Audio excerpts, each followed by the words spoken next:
एक गांव में एक सुखी परिवार रहता था। उस परिवार में 3 भाई और एक बहन थी।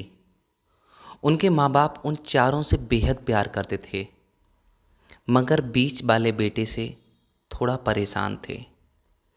बड़ा बेटा पढ़ लिख कर डॉक्टर बन गया था और छोटा बेटा भी पढ़ लिख कर इंजीनियर बन गया था। मगर बीच वाला बेटा बिल्कुल गंवार और आवारा किस्म का था। कुछ समय बाद उनके दोनों बेटे डॉक्टर और इंजीनियर ने शादी कर ली और महीनों के बाद ही इनकी बेटी का भी एक अच्छे घराने में विवाह हो गया। मगर बीच वाला बेटा अभी भी कुंवारा ही था। वह अनपढ़ था और कहीं पर मजदूरी का छोटा सा काम करता था। उसके शादी के लिए कोई भी लड़की नहीं मिल रही थी। इसके माँ बाप उससे बहुत परेशान हो चुके थे। अब जब भी उसकी बहन अपने मायके आती तो वह अपने डॉक्टर और इंजीनियर दोनों भाइयों से मिलती थी, मगर बीच वाले भाई से बहुत कम मिलती थी, क्योंकि वह उससे ज़्यादा पैसे नहीं दे पाता था। लेकिन फिर भी वह अपनी बहन से बहुत अधिक प्यार करता था। कुछ समय बाद उनके पिताजी की बीच वाले बेटे की बिना शादी किए हुई बिना ही मृत्यु हो गई। उनकी माँ ने सोचा कि कहीं अब किसी के मुंह से बंटवारे की बात निकले, इसलिए अपने ही गांव में एक सीधी सादी लड़की से मझले बेटे की शादी करवा दी।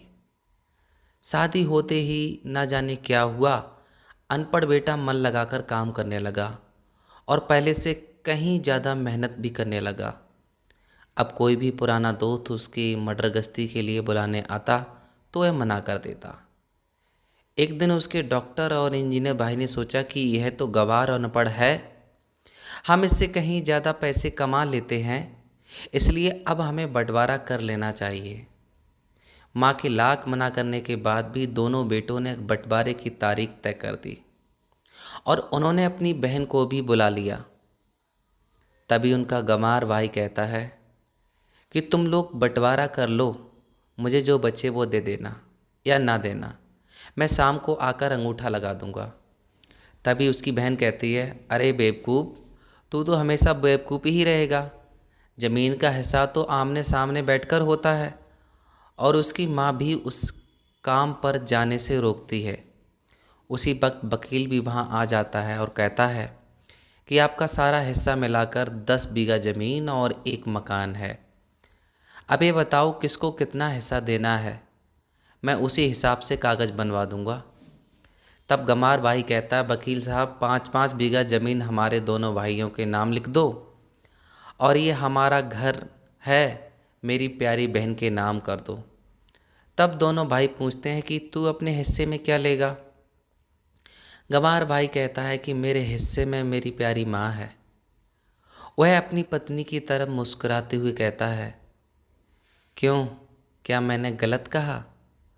उस गंवार और अनपढ़ की पत्नी अपनी सास के लिपट कर कहती है, माँ से बड़ी वसीयत क्या होगी मेरे लिए। उसी वक्त उसका गंवार पति भी अपनी माँ से लिपट जाता है।